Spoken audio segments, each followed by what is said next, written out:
देखिए यार, बाकी सारे तत्काल टिकट निकाले या ना निकाले, मैं आपके लिए इस वीडियो के माध्यम से इतना तो मैं बता सकता हूँ कि इसको देखने के बाद 100% है कि आप निकाल सकते हो। बस आपको इस चीज़ों को ध्यान देना जो मैं इसमें वीडियो में एंड तक देख रहा हूँ। पूरी डिटेल में बात करने वाले हैं, इसलिए वीडियो काफ़ी बड़ी है। पर मैं इसलिए एक चीज़ मांग रहा हूँ, बस इसे एंड तक देखिए सब आपसे यही मांगते हैं, बट मैं आपसे एक ही चीज़ मांग रहा हूँ, बस एंड तक देख लीजिए। अगर आपको एक भी पॉइंट वैलिड नहीं लगता है, आप डिसलाइक करके जा सकते हो। मैं खुद पर्सनली बोल रहा हूँ, आज तक किसी ने नहीं बोला होगा डिसलाइक करने के लिए। मैं खुद बोल रहा हूँ, अगर आपको पसंद नहीं आता है तो। सबसे पहले यहाँ पे बात करते हैं इंटरनेट कनेक्शंस को लेके। अगर आप यहाँ पे कोई भी प्रोटोकॉल नहीं है कि सेम इंटरनेट स्पीड आपका 100 Mbps या 200 Mbps होना चाहिए, आप कितने भी इंटरनेट स्पीड पे करिए, इससे कोई मैटर नहीं करता है। एट द एंड होता क्या है, जब भी आप उनकी जो वेबसाइट या उनके ऐप को ओपन करते हो, इतने ज़्यादा ट्रैफिक आ जाते हैं, इसलिए उनका जो वेबसाइट है वो लैग होने लगता है। तो फिर भी मैं आपके यहाँ पे एक रूटर को लेकर आया हूँ। अगर आपके पास रूटर होता है तो अगर आप वायरलेसली यूज़ करते हो तो अपना चैनल बदल दीजिए। यानी कि आप जब भी नॉर्मली एक देखा जाता है रूटर पे 2.4 हर्ट्ज़ का यूज़ करते हैं ब्रांड, बट अगर आप चाहते हो तो 5 हर्ट्ज़ का यूज़ कर लो। और मैं थोड़ा आपको डिटेल में समझाता हूँ यहाँ होता क्या है। 2 हर्ट्ज़ का मतलब होता है आपका बस सिंगल रेन लोड, आप समझ लीजिए एक ही रोड है, एक ही साइड से आ रहे हैं जा रहे हैं। बट 5 हर्ट्ज़ एक हाईवे की तरह होता है, मल्टीपल चैनल्स होते हैं, तो वहाँ आपका काम जो है वो ईजी हो सकता है। एक और चीज़ है, इसमें सब में डिसएडवांटेजेस बहुत है। जैसे 2 हर्ट्ज़ की कनेक्शन स्पीड ही यानी कि इतने स्लो तो रहता ही है, बट वो बहुत दूर तक अपना कनेक्शंस को यूज़ कर सकते हो। बट वहीं अगर हम 5 हर्ट्ज़ में कन्वर्ट कर लोगे अपने रूटर को, तो उसकी स्पीड उतनी अच्छी खासी आएगी, यकीन मानिए, बट ट्रैवल डिस्टेंस उसका बहुत ही कम हो जाएगा। यानी कोई स्ट्रॉन्ग ऑब्जेक्ट से क्लियर करके क्रॉस करके वो स्पीड नहीं देगा आपको समझ नहीं आ रहा होगा, बट मैं आपको क्लियरली यहाँ पे समझाता हूँ। आपके पास जो भी रूटर है उसमें आपको 2 चीज़ें मिलते हैं, वो है 2.4 हर्ट्ज़ और एक 5 हर्ट्ज़ का, 2 आपको एक बैंड मिलता है। अगर आपको पता नहीं है कि मेरा रूटर है कि नहीं, तो आपने जहाँ से भी खरीदा वहाँ चेकआउट कीजिए कि वो डुअल बैंड है कि नहीं। जैसे 2.4 और 5 हर्ट्ज़ दोनों होनी चाहिए। तो अगर आपका जो मेन इंटरनेट प्रोवाइडर है उसने 2.4 में दे दिया है तो आप चेंज कर लीजिए।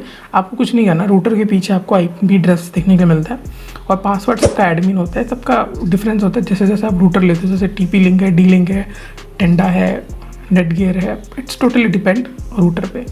अब उसके बाद लॉगिन करने के बाद आपको यहाँ पे चैनल चेंज करने के लिए मिलता है, यानी कि वायरलेसली आप ऑप्शन में जाके यहाँ पे 2.4 से आप अपना 5 हर्ट्ज़ में लेके आ सकते हो। और यकीन मानिए इसके बाद आपका स्पीड बहुत अच्छा हो जाएगा यहाँ पे। अब काफ़ी लोग सोचते हैं यार कौन से एरिया में हमारा सबसे अच्छा होगा। मैं ये नहीं बोल रहा रूटर के ऊपर ही बैठ के आप इंटरनेट वीडियो यूज़ कीजिए, पर मैं यहाँ पे वाईफाई एयर नाम का एक ऐप आपके सामने इंट्रोड्यूस कर रहा हूँ। अगर आपको पता है तो वेल एंड गुड, अगर नहीं पता है तो सुन लीजिए। यहाँ पे आप कैमरा ओपन हो जाता है एंड आप परमिशन देखिए, इसे आप अपने घर के आसपास लेके जाइए और इससे आपको पता चल जाएगा कहाँ पे अच्छा है। जहाँ पे 30-40 है वहाँ पे ही स्पीड अच्छा आएगा, तो वहीं पे स्ट्रिक्ट रहिएगा, ठीक है, याद रखिएगा इस बात को। जैसे मैं यहाँ पे देखिए जा रहा हूँ तो 70 तक जा रहा है, 60 तक जा रहा है, तो कोई मेरे को वो एरिया नहीं जाना है। जब टिकट करना है मुझे 30-40 के अंदर ही रहना है और इसी के अंदर मैं बैठ के टिकट करूँगा। बट एक सजेशन है कि अगर आप लैपटॉप से कर रहे हो तो यार आप ना रूटर में मेन केबल लगा के यूज़ कर लो अगर हो सके तो। आप अगर वायरलेस यूज़ करते हो ना तो जो कनेक्शन है वो बहुत डिले होते हैं, तो अगर हो सके तो रूटर के डायरेक्ट कनेक्शंस को अपने लैपटॉप में ले लीजिए, फिर यूज़ कीजिएगा। तो बीच में क्या ना बहुत अच्छा खासा स्पीड आपको देखने के लिए मिल जाता है। बट फिर से आप बहुत लोग बोलोगे यार स्पीड का तो मैटर ही नहीं है। मैं भी ये नहीं कह रहा स्पीड का कोई मैटर है, बट इनकेस आपका स्पीड की वजह से टिकट नहीं हुआ ना तो वो भी एक प्रॉब्लम हो सकता है। अब जब भी आप टिकट बुक कर रहे होते हैं ना तो मल्टीपल्स डिवाइसेस कनेक्टेड होते हैं, वो सारे डिस्कनेक्ट कर लीजिए। अब आते हैं यहीं पे, हमने जो इंटरनेट को लेके हमने जो बहुत सारी बातें की हैं, बट यहाँ पे मैंने कुछ और भी बातें की हैं जो मैं आपको डिस्क्रिप्शन पे लिंक पे दे दे रहा हूँ, और यकीन मानिए आपको बहुत ही मज़ा आएगा। आपको यार समझना चाहिए कि मैंने बहुत सारे वीडियो बनाए हैं इस चीज़ को लेके, और मैं इसलिए इसके ऊपर हूँ क्योंकि मैं काफ़ी टाइम से इस पर एक्सपेरिमेंट और हम लोग ट्राई करते रहते हैं। तो एक बार चेकआउट करना बनता है, डिस्क्रिप्शन में मैंने लिंक दे दिया, और चैनल को सब्सक्राइब कर दो यार, अभी तो मैं बोल रहा हूँ। अब आते हैं हम अपने सबसे इंपॉर्टेंट चीज़ें हैं जो अगर हम बुकिंग कर रहे हैं ना, तो इन चीज़ों का अगर आपने ध्यान नहीं रखा तो आपका नहीं होगा। देखिए, राइट फ्रॉम बुकिंग और आपका पेमेंट तक आपको ना बहुत कुछ चीज़ें को यूज़ करना है। सबसे पहले चीज़ तो मैं आपको 2 चीज़ यहाँ पे क्लैरिफाई कर देता हूँ। ऑटोफिल कभी मत यूज़ करना। थर्ड चीज़ है जैसे पेटीएम है, मेक माई ट्रिप, इन सब के थ्रू तत्काल कभी मत बुक करना। इन सब में क्या होता है 15 मिनट के बाद तत्काल शुरू होता है, तो आपको जब भी तत्काल बुक करना है मेन ऐप यानी IRCTC का जो कनेक्ट ऐप है वहीं से, और मेन वेबसाइट IRCTC के वेबसाइट से ही करना है। कोई भी थर्ड पार्टी का इंटरफेस मत कीजिएगा, आपका बहुत ज़्यादा प्रॉब्लम हो जाएगा। मतलब 15 मिनट के बाद उनका गेटवे ओपन होता है, तब तक तो भाई ख़त्म है, 1 सेकंड में ख़त्म हो जा रहा है भाई। मतलब ऐसा 1 सेकंड तो नहीं, 50-60 सेकंड्स में ख़त्म हो जाता है। तो इन्हीं के बीच में आपको पूरा गेम खेलना है, ठीक है। अब यहाँ पे सेकंड चीज़ मैं आपको यहाँ पे एक चीज़ बता देता हूँ, जैसे यहाँ पे मैंने ऑटोफिल यूज़ मत कीजिए, थर्ड पार्टी यूज़ मत कीजिए। बट आप करेंगे क्या, मास्टर लिस्ट भी आपका लोड हो रहा होगा, ठीक है, तो आपको समझ नहीं आ रहा, तो मास्टर लिस्ट को भी लेके मैंने बहुत ही डिटेल्स में मैंने वीडियो बनाया हुआ, डिस्क्रिप्शन पे दे देता हूँ। बट यहाँ पे मैं कुछ ऐड ऑन करके चला जाता हूँ। जब भी आपको टिकट करना है 5 से 6-7 घंटे ही पहले मास्टर लिस्ट ऐड कीजिएगा। अब सबको आधार कार्ड वेरिफिकेशन की ज़रूरत नहीं है, बस एक आदमी की आधार कार्ड वेरिफिकेशन की ज़रूरत होती है। अब आधार कार्ड का वेरिफिकेशन जिसके नाम पर यूज़र आईडी वो भी करेगा तो चलता है, या किसी का भी एक भी वेरीफाई करते हो तो आपको पूरे साल में 12 टिकट करने का ऑप्शन मिलता है, बस उसका ही एक ऑप्शन होता है। बाकी और कोई चीज़ का आधार कार्ड वेरिफिकेशन की कोई ज़रूरत नहीं है। लोग अक्सर वेरीफाइड कर लेते हैं, रख लेते हैं, और फैमिली मेम्बर होता है ना, फैमिली टिकट ही होता है एक्चुअली में देखा जाए तो वहाँ पे करते हैं 6-7 उनके 4 मेंबर हैं, चारों का उन्होंने आधार कार्ड वेरीफाई किया, तत्काल जब भी होता है उसी से बुक कर लेते हैं। अगर हो रहा है तो बहुत अच्छी बात है, नहीं हो रहा है तो उसे निकालो, रिफ्रेश करो लिस्ट को और दोबारा से करो। अब आप बोलोगे यार ये क्या लॉजिक से, क्या लॉजिकल बात कर, बट यकीन मानिए मैंने ट्राई किया है और ये काम करता है, क्योंकि हमने यही किया था पहले, मास्टर लिस्ट एडेड रखे थे हमने और काफ़ी टाइम तक हमने ट्राई किया, नहीं हुआ तो हमने दोबारा से जब चेंज करके किया तो हो गया। अब आप बोल सकते हैं ये कोइंसिडेंस हो सकता है या कुछ भी हो सकता है, बट ये एक्चुअली में काम करता है, इसलिए बोला डिस्क्रिप्शन में मास्टर लिस्ट लोडिंग का प्रॉब्लम आ रहा है तो मैंने बना दिया है। अब सेकेंड चीज़ आता है यहाँ पर कैप्चा को लेके, लोगों को कैप्चा फिल करने में बहुत ज़्यादा प्रॉब्लम होता है, तो पहले कैप्चा पे रियली वर्क कीजिए।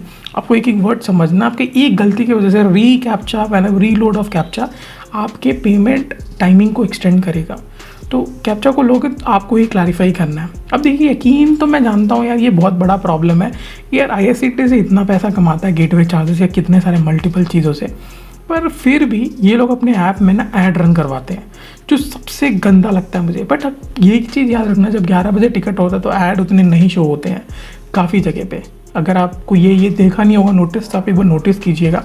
अब कुछ लोगों को शो कर रहे हैं, कुछ लोगों को शो नहीं करते हैं, वो डिपेंड करता है, बट टोटली मैंने देखा है 11 बजे के टाइम पे जो एड्स है वो नहीं शो करता है, इतना नहीं शो करते जितना आप नॉर्मल टाइम पे शो करने जाते हो। फॉर एग्जांपल जब हम सर्च करते हैं तो उसके नीचे भी हमें ऐड देखने के लिए मिल जाता है, बट तत्काल टाइमिंग पे ऐड देखने के लिए नहीं मिलता है, तो एक बेनिफिट तो वहाँ पर आप यूज़ कर ही सकते हो, ठीक है। अब आप बोलोगे मोबाइल से करें या लैपटॉप से करें, आपके ऊपर डिपेंड है। सही बताऊँ तो जिसमें आपका स्पीड है ना वो कर लीजिए। किसी लोगों को लैपटॉप में इजी लगता है माउस पकड़ना, किसी लोगों के लिए फ़ोन में इजी होता है करना।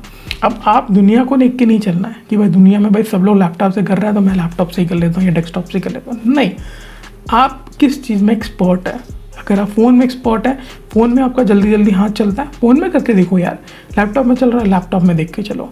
अगर आप डेटा यूज़ करते हो तो आप आसपास सिग्नल्स चेक करके देखिए कहाँ पे है और वहीं पे जाके कीजिएगा। घर से बैठ के अगर आप डेटा यूज़ कर रहे हो ना मोबाइल का और घर पे आपका MBPS ठीक ठाक आ रहा है, नॉर्मल 30-40 आ रहा है, तो नहीं चलेगा मेरी नज़र से। जाओ देखो टावर कहाँ है, घुस के आसपास जाके 2-आधे घंटे में हो जाएगा आपका काम। ये भी काम करता है, मैं किया हुआ इसलिए मैं आपको बता रहा हूँ यहाँ पे। तो सब जानते होंगे भाई कि तत्काल टिकट अगर आपने बुक कर दिया तो उसे कैंसिल करोगे तो कोई पैसा नहीं मिलता है। मैं सोचा बताते चलते हैं, जब चल ही रहा है तो ये भी ऐड कर ही देता हूँ, बट नहीं मिलता, कुछ नहीं मिलता, ये याद रखिएगा। और कैंसिलेशन के लिए मैंने बहुत वीडियो बनाई, नीचे डिस्क्रिप्शन में मैं डिटेल में दे दे रहा हूँ, चेकआउट करते बनते देख लो, मज़ा आएगा, ठीक है। अब आता है सेकंड पेमेंट को लेके। अब पेमेंट के लिए मैं यहाँ पर देखो बहुत लोगों ने वॉलेट ही बोला है और मैं आज भी वॉलेट ही आपको बोलूँगा, क्योंकि देखिए वॉलेट एक सिस्टमैटिक एंड प्रोफेशनल मेरे को लगता है सही चल रहा है। अगर आप थोड़ा सा लॉजिक समझोगे ना, सब में आपको नंबर एंटर करना है एंड 1 मिनट सबसे इंपॉर्टेंट चीज़, यहाँ पे लोग वॉलेट बोलते ही गाली देने लग जाते हैं। बट एक चीज़ सुनिए मेरी बात को, वॉलेट का मतलब मैं ये नहीं कह रहा हूँ आप किसी का भी फ़ोन नंबर का वॉलेट ऐड कीजिए। जिस नंबर से आप यूज़र ID यूज़ कर रहे हो वही नंबर का वॉलेट आपको यूज़ करना है, समझ आया आपको। जैसे कि यूज़र ID बनाने से पहले अपने जो नंबर अटैच किया होगा वही नंबर का वॉलेट यूज़ करना है। अब आप बोल रहे हो कि भाई वो तो नंबर मैं यूज़ ही नहीं करता हूँ और मैं उसका पेटीएम वॉलेट कैसे लूँ। भाई पेटीएम वॉलेट खुल जाएगा, बस आपको 24 आवर्स पहले ही ओपन करना है। अकाउंट ओपन कर लीजिए, 10,000 तक का वो लोग यूज़ करने के लिए ऑप्शन देते थे आपको। वहाँ पे आपको आधार और पैन कार्ड वेरिफिकेशन करने की ज़रूरत नहीं है, नॉर्मली आप यूज़ कर सकते हो 10,000 तक। तो लगा दो, जिस नंबर से आपने यूज़ किया उसी नंबर से आपको यूज़ करना है। और अगर नंबर नहीं काम कर रहा है, नंबर आप गुम हो गया, 5 से बार नंबर चेंज कर दो। नंबर नहीं हो रहा है तो नए नंबर से यूज़र ID बना लो, बट सेम नंबर यूज़ कीजिए, वो बहुत ज़्यादा इंपॉर्टेंट होता है। वही तो पूरा गेम है आपका भाई। अगर आप देखो आपने अगर वॉलेट ऑप्शन किया, एंड उसमें भी मैं आपको पर्टिकुलरली पेटीएम ही रिकमेंड करता हूँ, ना ही IRCTC से IP और ये सब। इन सब में IRCTC से IP का मैं आपको प्रॉब्लम बताता हूँ, OTP नहीं आता जल्दी।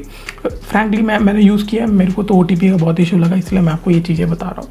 पर आपको यूज़ करना है पेटीएम। मैं रिकमेंड पेटीएम ही करता हूँ। वॉकी वॉलेट का मुझे कोई सीन मुझे नहीं पता, बट मुझे पेटीएम लगता है। अगर आपके सामने कोई है, जैसे एयरटेल तो दिख रहा होगा, एयरटेल है या दूसरे मूवी, क्योंकि अगर इनमें से आपको कोई अच्छा काम किया तो डिस्क्रिप्शन में बताओ। और आपके पास कोई मल्टीपल पेमेंट्स ऑप्शंस में आपको लगता है कि ये बेस्ट है, प्लीज़ कमेंट कीजिए। लोगों को हेल्पफुल होगा या टिकट निकालने के लिए, सब इस चीज़ से प्रॉब्लम में गुजर रहे हैं। मैं ये बात जानता हूँ कि भाई यहाँ पे टिकट निकालना बहुत बड़ा गेम हो चुका है, टिकट मिलते नहीं है भाई। जो बोलो आप, एजेंट का स्कैम है, कुछ भी बोलो भाई, मैं यकीन मानता हूँ क्योंकि मैं इस चीज़ों को जानता हूँ। हर रूट पे एक ज़्यादा हेवी रश चल रहा है एंड मैं आपकी प्रॉब्लम को समझता हूँ, बट एट द एंड मैं आपको बस हेल्प कर सकता हूँ थोड़ा थोड़ा चीज़ करने के लिए। इन चीज़ों को यूज़ कीजिए अपने डेली लाइफ में और आपको बहुत ही यकीन मानिए यार, आपका काम निकल जाएगा इससे। बट थोड़ा सा आपको यहाँ पे ना माइंड चेंज करना है आपको और करने की कोशिश करना है। एक बार नहीं होगा, 2 बार करो, 2-3 दिन में निकल जाएगा आपका। और एक और चीज़ है, लोग क्या करते हैं, एक ही आईडी यूज़ करते हैं मोबाइल एंड फ़ोन में, ये सबको पता होगा, बट सबका अलग अलग यूज़ कीजिएगा। सेम टाइम पे अगर आप एक ही आईडी से 2 डिवाइस में लॉगिन करोगे, ऑटोमेटिकली एक लॉगआउट हो जाता है। तो फ़ोन का एक अलग रखिएगा, डेस्कटॉप का अलग रखिएगा, पासवर्ड ऊपर नीचे रख सकते हो, यूज़र आईडी ऊपर नीचे रख सकते हो। याद करने में ध्यान देंगे, पेपर में लिख के रख लो यार, बहुत सारे तरीके होते हैं, बट एक ही यूज़र आईडी पर डिपेंड मत कीजिए, 2 से मल्टीपल यूज़ करके रखिए। सब एक में, डेस्कटॉप में अलग, इसमें अलग, दोनों में ट्राई कर सकते हो, एक ही हैंड में हैंड। अगर आपको सोचना है कि नहीं मैं हाथ इधर लगा लेता हूँ, हाथ इधर, कर लो यार, कोई दिक्कत नहीं है। एट द एंड आपको रिजल्ट निकलना चाहिए, ठीक है। अब यहाँ पे हम जल्दी से पूरा कवर अप कर लेते हैं। अगर आपने यहाँ तक देख लिया तो यार सब्सक्राइब कर ही दो, ठीक है। सबसे पहले आपको स्टार्ट करना है, यहाँ पर आपको रियली बता रहा हूँ, मास्टर लिस्ट ऐड करके रखिएगा। सेम नंबर से यूज़र आईडी यूज़ कीजिए एंड आप ना ज़्यादा लॉगिन मत कीजिए जिस दिन आपको तत्काल निकालना है। जैसे आपको पता होगा 10 बजे एसी का होता है, 11 बजे स्लीपर का होता है। ज़्यादा उस दिन लॉगिन मत कीजिएगा। हो सके तो 1 या 2 बार चेक कर लेना कितना सीट सेवेबल आपको मिल रहा है, जैसे 95, 125, 220, उसके हिसाब से कितना भी सीट आपको मिल रहा है, उसके हिसाब से बस एक दो बार लॉगिन करके देख लीजिए। मल्टीपल टाइम लॉगिन करके मत देखिए भाई, ठीक है। एंड हो सके तो 1 या 2 बार करो एंड उसके बाद ना 2-3 आईडी रखो अपने हाथ पे, या एक मोबाइल के लिए, डेस्कटॉप के लिए। एंड पेमेंट के लिए वॉलेट यूज़ कीजिए, पेटीएम में पहली मनी ऐड करके रखिएगा। अगर 2-3 आईडी यूज़ कर रहे हो तो सबके ऊपर पैसा लगा के रखो यार, देखिए रिस्क तो ही लेना ही पड़ेगा। और पैसा अगर कट जाता है किसी कारण की वजह से और ट्रांजेक्शन फेल हो जाता है तो 7 से 10 दिन के अंदर आ जाएगा, वो भी याद रखिएगा। IRCTC से थोड़ा डिले है, बट अब हम क्या कर सकते हैं इस चीज़ में, हमारे हाथ में ही बंधे हुए हैं। पर अब यहाँ पे काफ़ी लोग बोलते हैं कि यार 2 AC 3 AC और स्लीपर में कौन सा है, कि अब ये टोटली डिपेंड करता है सीज़न, रूट टोटली डिपेंड करता है। अब ऐसा नहीं है कि हर सीज़न में भाई भरा ही रहता है, कुछ सीज़न में 3 AC खाली जा रहा होता है। अब 3 AC की अगर आप देखोगे ना तो बोगी बहुत सारी होती हैं, 2 AC की बहुत कम होती हैं, स्लीपर की भी होती हैं। तो लोग क्या बोलते हैं 3 AC मन ट्राई कीजिए, 2 AC। भाई 2 AC के लिए पैसे होते तो एयरक्राफ्ट से नहीं चले जाते यार। तो लॉजिक समझना यार, आपको कौन क्या बोल रहा है, कौन क्या सही बोल रहा है। मैं बस आपको यहाँ पर सरल तरीके से डिटेल में बात करना है, यही एक तरीके हैं, इससे ज़्यादा आपको कुछ मिल नहीं सकते हैं। टाइम वेस्ट मत कीजिए, बाकी सारी चीज़ों में जो मैंने बताया इन चीज़ों को फॉलो कीजिए और आपको मज़ा आने वाला है, करके देखिए। और बाकी सारे मैंने डिटेल वीडियो बना दिया है। मिलता है नए फ्रेश एपिसोड में, तब तक के लिए बाय बाय।